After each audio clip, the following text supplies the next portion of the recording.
Bismillahirrahmanirrahim. Assalamualaikum warahmatullahi wabarakatuh. Pada kesempatan kali ini kita akan membahas mengenai konsep elastisitas. Jadi apa itu elastisitas? Nanti akan kita bahas terbagi menjadi dua subtopik, yaitu elastisitas permintaan dan juga elastisitas penawaran. Nah, konsep elastisitas permintaan ini merupakan, jadi elastisitas itu adalah perubahan relatif dengan jumlah unit barang yang dibeli sebagai akibat dari perubahan salah satu faktor yang mempengaruhinya. Nah, di sini yang kita akan jelaskan nanti ada 3 faktor yang mempengaruhi.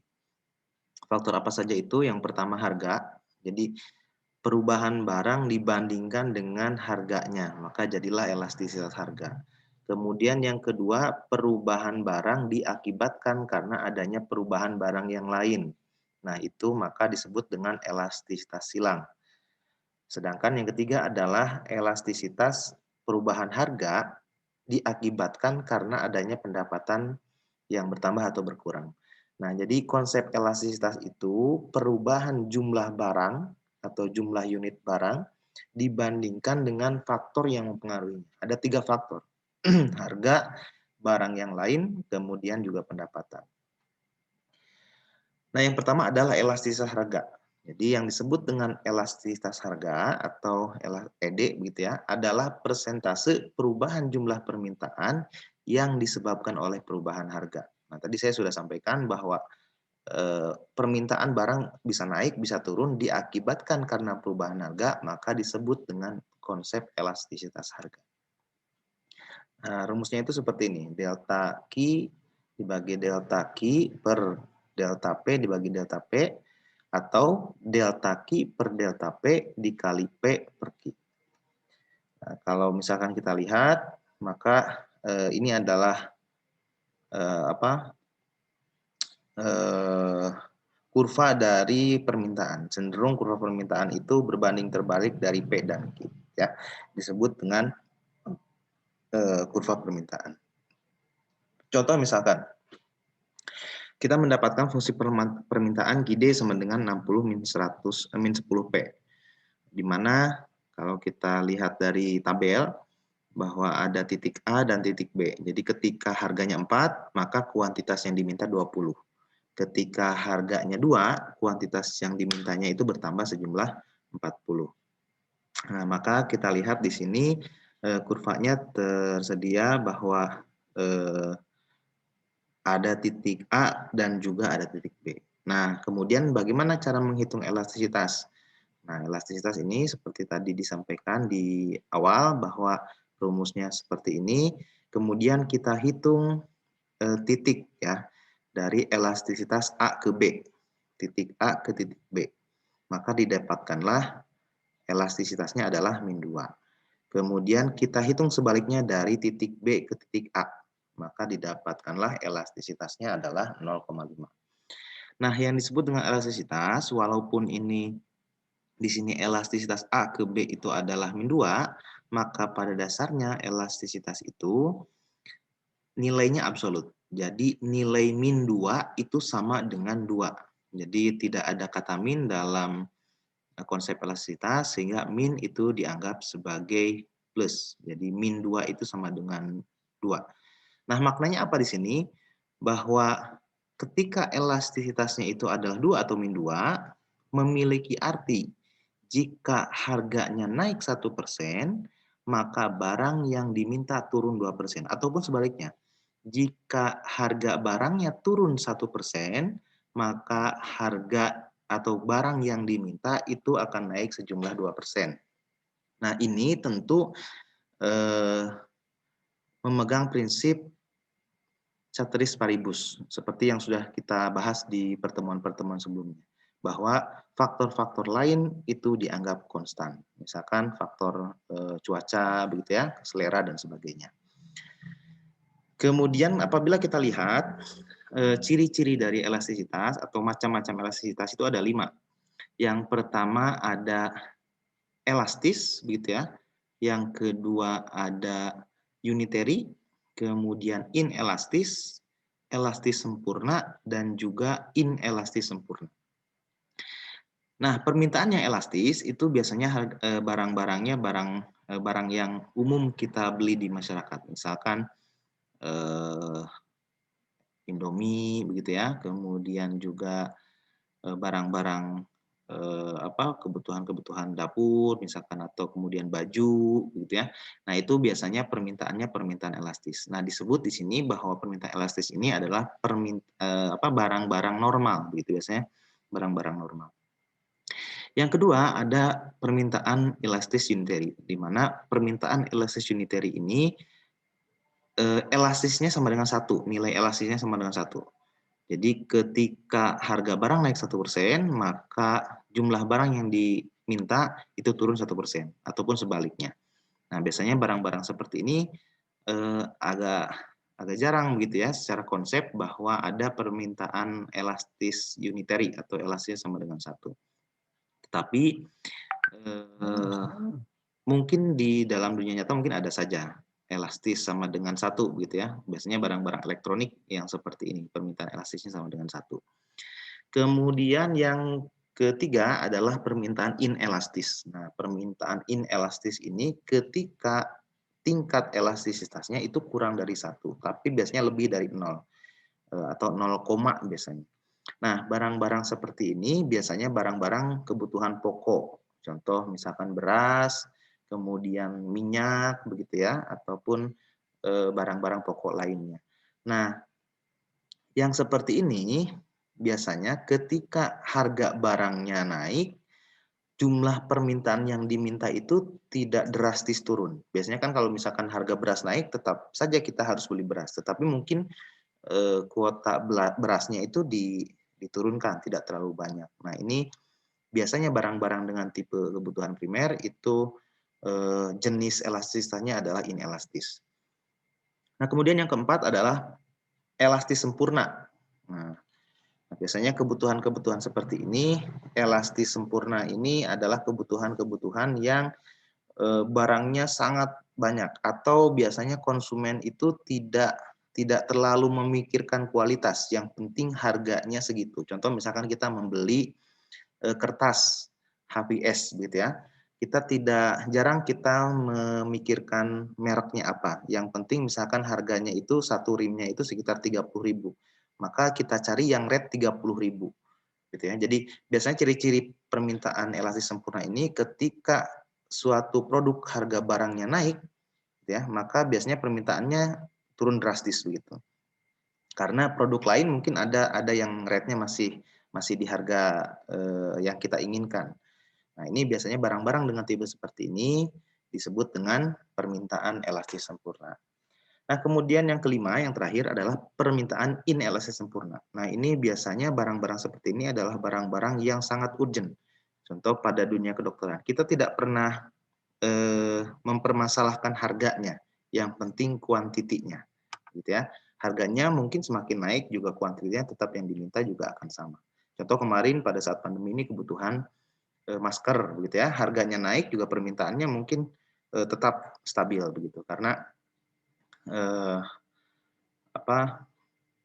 kebutuhannya itu sangat mendesak.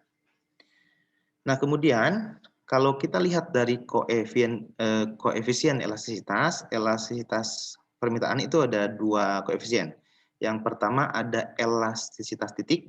Jadi kita menghitung titiknya dari titik A ke titik B ataupun sebaliknya dari titik B ke titik A. Yang kedua adalah elastisitas busur. Nah, yang dihitung adalah busurnya. Nah, kalau kita lihat bahwa titik itu adalah dari titik A ke titik B, sedangkan busur adalah busur dari CD-nya, gitu ya.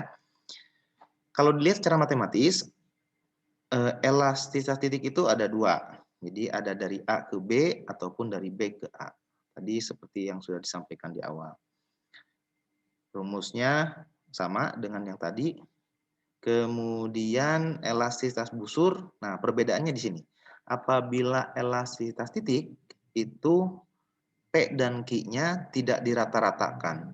Namun dalam elastisitas busur, maka kita lihat di akhir itu ada dibagi dua, ya, artinya dirata-ratakan gitu ya, dirata-ratakan. Sehingga rumusnya menjadi berubah sedikit. Yang tadinya P per Q menjadi P1 ditambah P2 dibagi 2 dibagi Q1 ditambah Q2 dibagi 2. Jadi ada perbedaan sedikit antara konsep elastisitas titik dan juga elastisitas busur. Nah, kalau kita lihat dari segi kurvanya, jadi ketika perpotongan 45 derajat itu disebut dengan elastisitas unitary atau ED sama dengan 1. Semakin ke bawah kanan atau ke kanan bawah, maka barang tersebut dikatakan barang inelastis. Tetapi sebaiknya semakin ke kanan atas atau semakin ke kiri atas, maka barang tersebut dikatakan barang elastis. Ya. Apa saja yang mempengaruhi elastisitas? Yang pertama, tingkat substitusi. Tingkat substitusi itu semakin sulit mencari substitusi barang, semakin inelastis barang tersebut. Jadi semakin susah kita mencari substitusinya, maka barangnya itu semakin inelastis. Contohnya adalah beras tadi. Beras karena orang Indonesia itu sudah memiliki ketergantungan terhadap makan beras begitu atau makan nasi, maka permintaan akan beras ini cenderung inelastis gitu ya. Kemudian yang kedua, jumlah pemakai.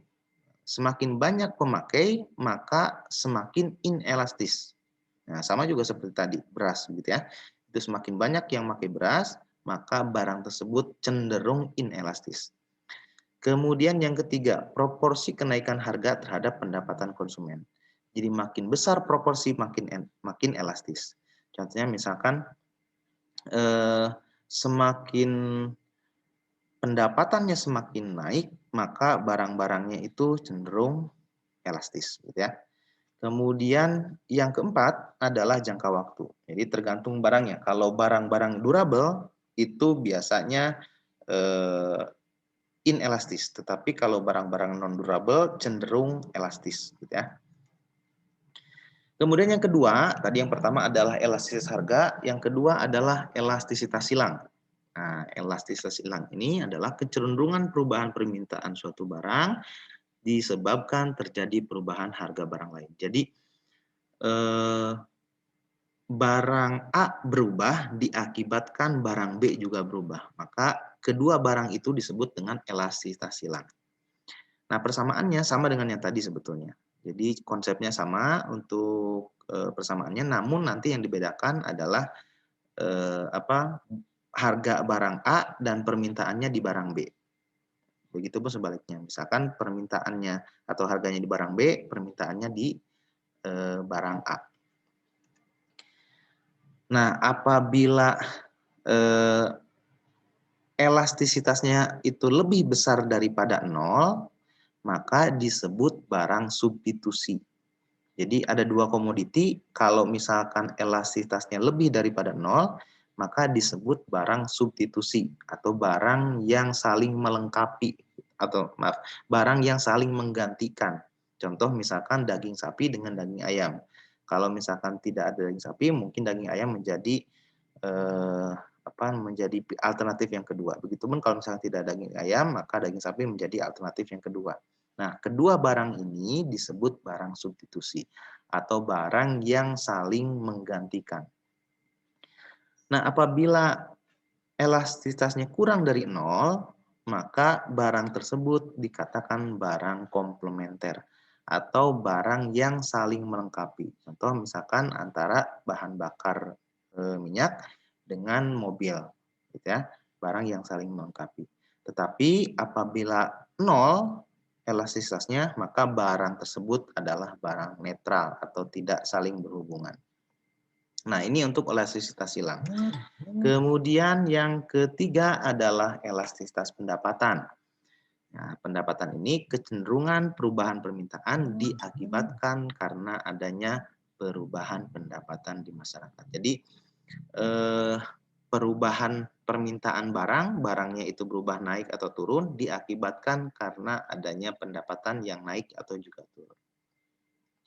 Persamaannya juga konsepnya sama dengan yang tadi, hanya dibedakan dari segi pendapatannya saja, ya.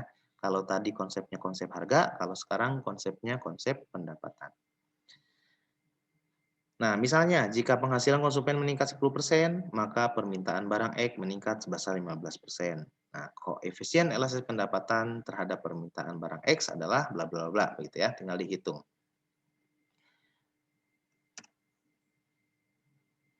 Nah, maka didapatkanlah koefisiennya adalah 1,5. Nah, 1,5 ini menunjukkan bahwa barang tersebut adalah barang normal. Jadi kalau barang normal itu elastisitasnya positif.